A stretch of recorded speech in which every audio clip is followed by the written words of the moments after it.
Eu tenho duas filhas gêmeas, a Ana Sofia e a Maria Clara, e elas são surdas bilaterais, usuárias de implante coclear.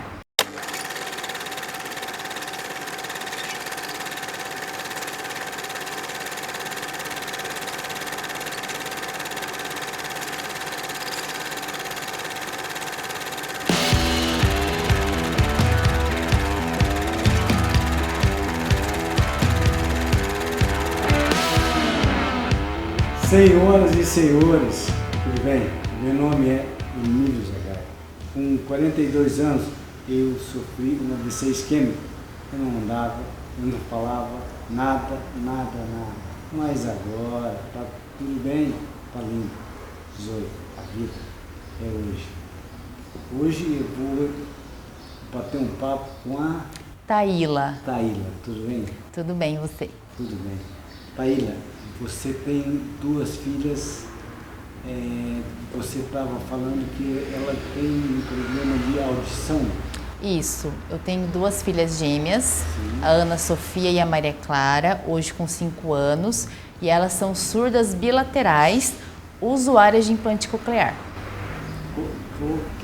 Como que é? Coclear. Coclear. Isso. Como que é isso? O implante coclear, conhecido como ouvido biônico, é um dispositivo implantável de alta complexidade tecnológica para restaurar a função da audição nos pacientes portadores de deficiência auditiva profunda, que não se beneficiam do uso de aparelhos auditivos convencionais. As meninas são prematuras. Elas nasceram com 25 semanas de gestação. 25 semanas? Só 25. Bem pequenininhas. E por quê?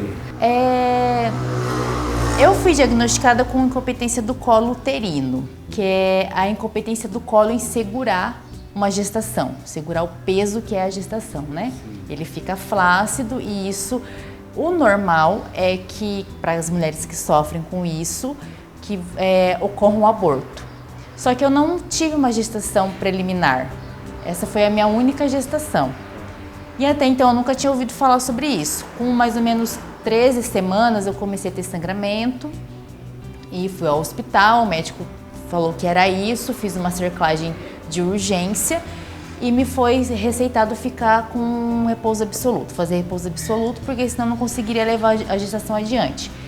Fiz o repouso e consegui levar até a 24ª semana, aí eu comecei a ter contração, aí eu entrei realmente em trabalho de parto. Com 25 semanas? Na verdade com 24, que eu ainda fiquei 3 dias internada, que já estava com contrações em casa, e fui pro hospital e o médico falou, não vou deixar você voltar para casa, você vai ficar aqui até o quanto a gente conseguir segurar. Mas aí 3 dias depois uma bolsa rompeu, eram de bolsas distintas, aí uma bolsa rompeu, daí o médico falou, tá em trabalho de parto, não tem o que fazer, vai nascer. Aí foi feita uma cesárea. E por isso que elas nasceram com 25 semanas. O seu marido é? O Lúcio. Lúcio, ele acompanhou tudo? Sim, todo o tempo ele estava junto. Inclusive no tempo que eu estava internada ele ficava comigo, dormia lá no hospital comigo. Só que assim, acompanhante de hospital é uma vida terrível, né? E justamente na noite que a bolsa rompeu, eu falei para ele, vai dormir em casa que eu tô bem.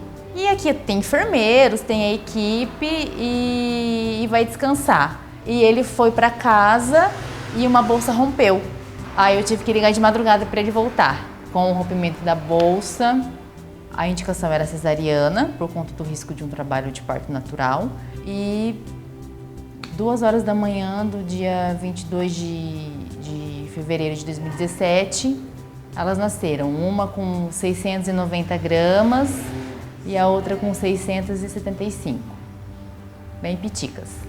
Bem piticas. Sim, aí já foi aquela loucura, porque o tempo que o médico determinou que a gente ia para o centro cirúrgico e o nascimento foi só o preparar claro, o centro cirúrgico, os instrumentos, mas preparar a equipe de UTI, porque um bebê desse tamanho vai para a UTI, né, inevitável. E por serem duas, tinha que ter 2 equipes, ele teve que chamar mais um obstetra para ajudar. E foi só esse tempo de juntar a equipe. Juntou a equipe, eu já fui para o centro cirúrgico, o Lúcio não pôde acompanhar por conta de todo o risco, eles tinham medo porque não sabiam como que as meninas iam nascer. Então, para não traumatizar, eu tive que ir sozinha, então ele não acompanhou, ele ficou na sala de espera. E das 2h da manhã elas nasceram. E foi aquela correria, porque daí já nasce, aspira e não sei o que, coloca na incubadora e foi para UTI. A Maria Clara, primeiro nasceu a Ana Sofia, que foi a bolsa dela que rompeu. E a Maria Clara nasceu depois. A Maria nasceu parada, teve que ser reanimada no centro cirúrgico, então foi um pouco mais dramático, vamos dizer assim, né? E ali já foi entubada e seguiu para UTI. Mas tudo bem. Passou. Aí você foi para o teste da orelhinha. Sim, pela prematuridade elas tiveram que ficar um tempo na UTI hospitalar. A Ana Sofia ficou 3 meses em internação. E como é o de praxe na maternidade, quando o bebê vai ter a alta, faz o teste da orelhinha. Então, durante esses 3 meses, ela não teve nenhum teste com relação à audição. Foi deixado para ser feito quando ela tivesse alta. Então, nessa alta foi feito o teste com a fono do hospital e ela nos chamou e falou, olha, deu ausente no teste. Ela usa uns equipamentos, eu não vou saber explicar, mas a resposta que ela deu pra gente que era ausente, que a criança não respondia aos estímulos que ela tinha feito. Aí ela falou assim, olha, procura um médico, um otorrino e uma fono em alguma clínica onde tenham equipamentos mais específicos para mapear isso, para saber o que está acontecendo, mas pode ser alguma coisa da prematuridade, alguma secreção no ouvido e não sei o que, então tem que acompanhar. Tivemos alta e então foi essa a nossa rotina. Procuramos uma clínica, um otorrino e tudo mais, e ele indicou para fazer esses testes, principalmente o Bera, né, é o nome do exame, e sempre dava ausente. Eles mandam uns estímulos, né, e a resposta ela, em decibéis era assim muito alta, ou seja, era muito profundo onde ela ia dar alguma resposta. E a gente fazia esses testes com a Ana Sofia a cada 2 ou 3 meses, porque como ela nasceu muito prematura, o médico disse que não podia fechar ali o diagnóstico de uma surdez, que teria que acompanhar e que a data limite, o prazo limite seria os 2 anos. Se até os 2 anos, até os 2 anos de idade não melhorasse, não revertesse, aí a gente ia ter que conversar.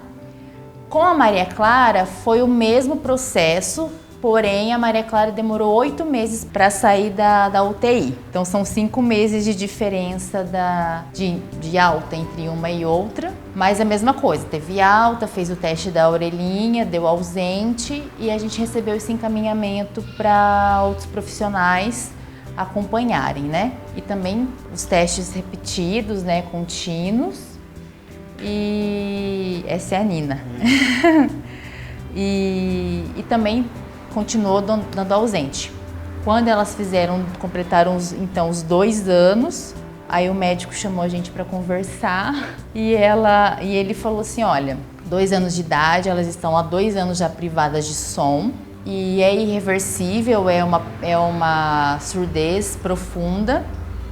Fizemos teste com a ASE e elas não responderam, que é aquele aparelho convencional. Aí ele falou assim, então a gente tem 2 caminhos. Ou faz a cirurgia para colocação do implante coclear, ou não se faz a cirurgia e vocês já podem introduzir a Libras, porque elas vão precisar se comunicar, então, né? Porque se for por implante, você busca a oralização, então elas vão aprender a ouvir e aprender a falar. Se não quiserem a cirurgia, elas vão aprender a falar, se comunicar através da língua de sinais. E aí nós voltamos para casa, pensamos e decidimos pela cirurgia. Aí foi feito o implante coclear com 2 anos e 2 meses. E agora? Então já tem 3 anos desse implante, né, dessa cirurgia. Estamos em reabilitação auditiva. A Ana Sofia se adaptou muito bem ao aparelho. Ela é, como as terapeutas falam, ela é oral. Ela gosta de ouvir e ela gosta de falar. Ela tem essa necessidade. A Maria Clara ainda não fala. Só que a Maria Clara ela tem todo um caminho diferente da Ana Sofia, porque a Maria Clara, quando saiu do hospital, com 8 meses, ela saiu usando traqueostomia, gastrostomia e internação domiciliar. Foram 8 meses de internação hospitalar e mais 1 ano de internação em casa, domiciliar. E nesse meio tempo foi lá e fez a cirurgia. Mas mesmo tendo a alta, ela ainda não sentava, ela não gatinhava. E aí fez a cirurgia, mas o implante é um ímã. E ela só ficava deitada. Aí o ímã caía. Então, com a Maria Clara, a gente está no processo dela acostumar com o uso do aparelho. A outra não. A Ana não deu trabalho nenhum, assim. Ela deu só o trabalho no dia que ligou. No dia que ligou, que ativou o aparelho, ela chorou. E a Maria sorriu. Então foram 2 reações diferentes. Mas depois que ela se adaptou, ela gosta, a Ana Sofia não gosta de ficar sem aparelho, ela só aceita ficar sem o aparelho para tomar banho, porque não pode molhar, e para dormir.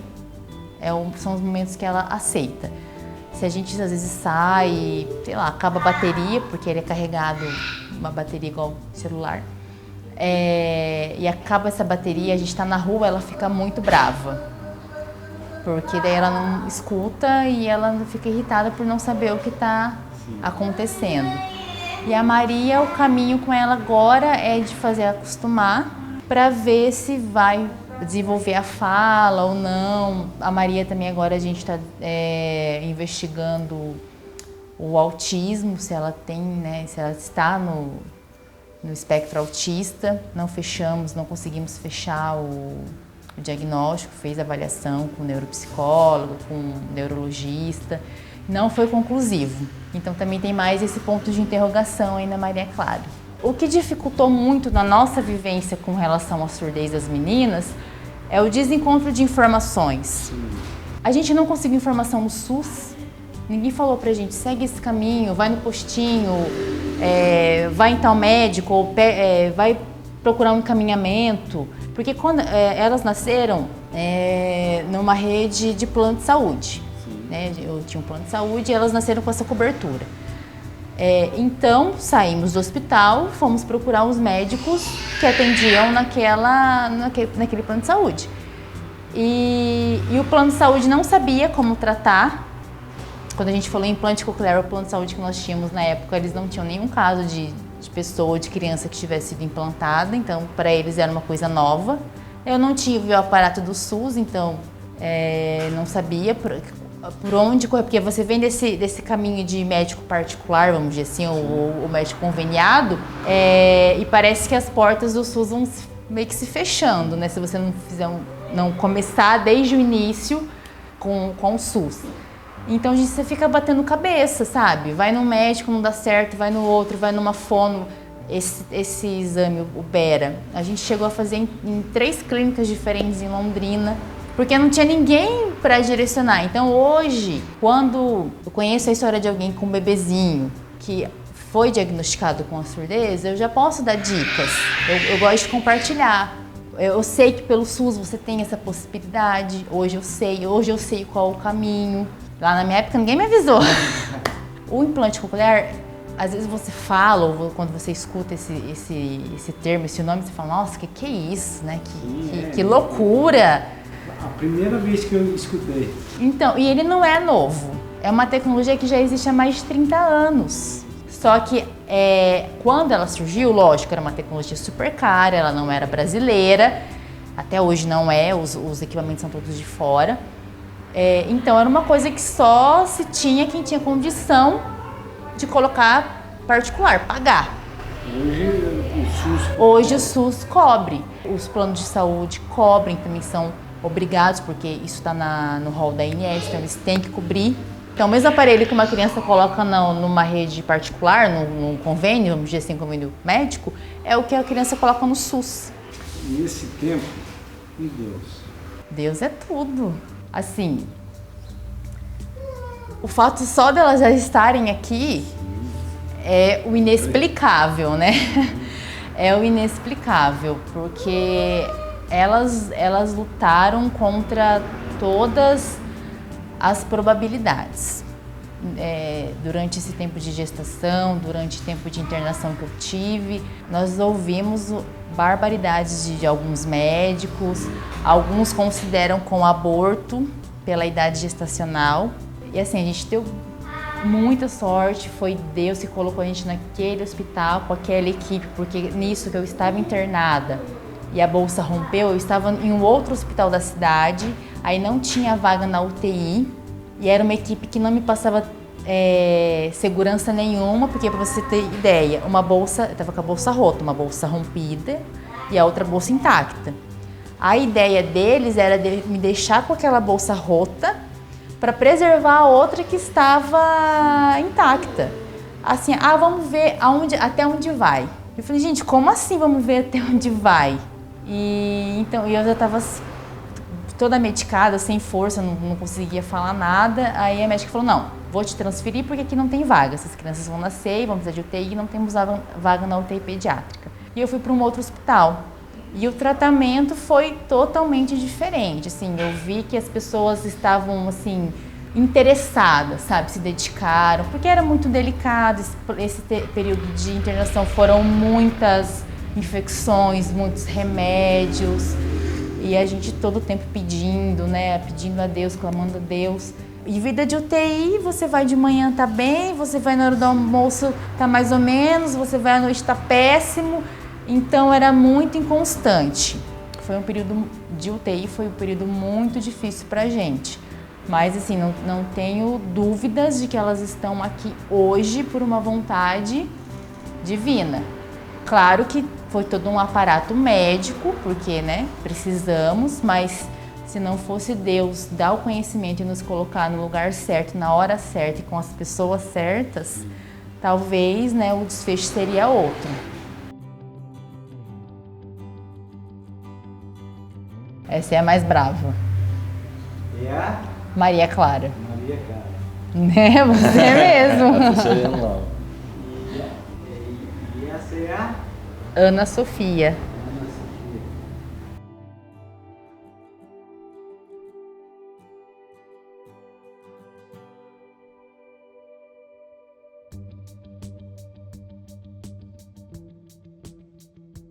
Se a vida é hoje, como que está a sua vida, das meninas, do seu marido hoje? Hoje a nossa vida está muito boa, temos muito que melhorar ainda, claro. Quando eu falo com você sobre isso, lá atrás uma pessoa perguntou assim, no dia da ativação do aparelho das meninas, a pessoa perguntou assim, o que vocês esperam disso? E a gente falou assim, eu vi as nossas filhas nos chamando de mamãe e de papai. Uma já fala, mamãe e papai. A outra ainda não. Então, estamos trabalhando, buscando isso. Mas, assim, ver a autonomia delas. Eu acho que o que nós mais procuramos quando decidimos pelo implante, optamos pelo implante, é a autonomia e a independência. E elas são super independentes.